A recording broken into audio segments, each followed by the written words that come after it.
Hi everybody, Marvin here, and today I'm talking with Puggsy. He's the star of his own video game titled Puggsy, which was released for the Amiga, the Sega Genesis, and Sega CD. And he's joining me today, so Puggsy, welcome. Thanks for having me on. How are you? I'm doing good. What about you? I'm doing well myself. It's good. So, I like to start this conversation off by getting to know a little bit about you. So, can you tell me and the viewers watching this a little bit about yourself? Absolutely. My name is Puggsy. I'm a little orange space hopper like Alien. I love to travel through space, and I'm the star of my own game titled Puggsy, which was released for the Amiga, Sega Genesis, and Sega CD. One of the things I discovered while I was doing my research on you was before Puggsy, you first made your appearance on a demo called Pugs in Space for the Amiga. Can you tell me the story about that? Yes. Back in late 1989 or early 1990, I first made my appearance in an Amiga demo named Pugs in Space. It was created and designed by a demo group called Dionysus, formed by Lee Karras, Alan McCarthy, and Tim Wright. Alan was the programmer, Lee was the graphic artist, and Tim was the composer. Basically, it's just me landing in America and navigating the city and then returning home.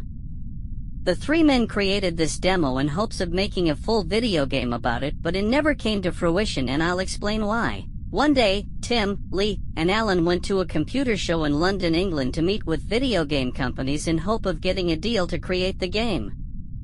They showed their demo to every one of those companies, and although they liked it, none of them were convinced that it would be a good game.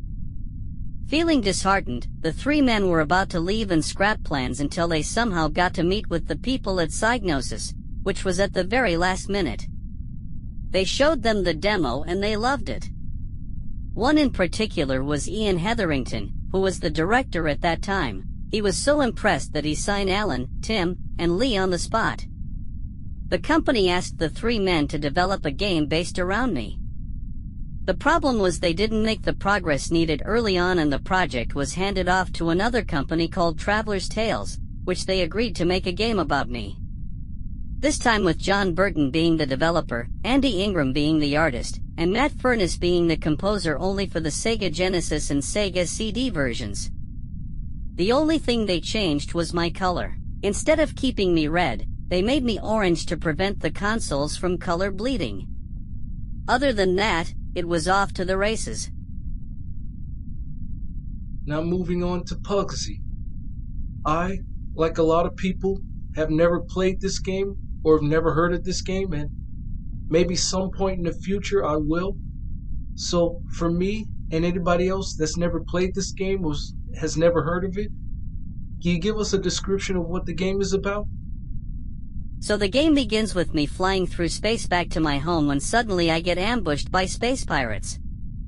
They fired a laser at my spacecraft, hitting it, causing me to crash land on Earth on a beach. I leave to go look for tools to fix my ship, and when I came back, it was gone. A tribe of raccoons stole it. So now I have to roam around the entire island to get my spaceship back from the raccoons. The general goal of each level is to reach the exit as directed by the arrow on the HUD, though in most cases, the player will need to solve puzzles and overcome hazards using whatever objects they encounter during a level, such as a key to open locked doors, a gun to shoot enemies with, water pistols to douse flames, and barrels to stack to reach high places. Puggsy has a feature called Total Object Interaction, which allows you to use objects in many ways like I just described to you. In addition to the main game, there is also a junior mode which presents the player with a short 5-level game that helps the player get accustomed to the game's mechanics. The levels in this mode are simpler versions of the levels played in the main game. The Mega CD version also adds a time trial mode, which allows the player to refight any defeated boss via the title screen. So that's pretty much what the game is about. Another thing I discovered while I was doing my research on you was a Super Nintendo version of Puggsy was nearly completed, but it never got released to the public. Was there a reason why they never released the SNES version? The Sega Genesis version did poor in sales. So the people at Psygnosis believed the Super Nintendo version would do poor in sales as well. That's why they never released it.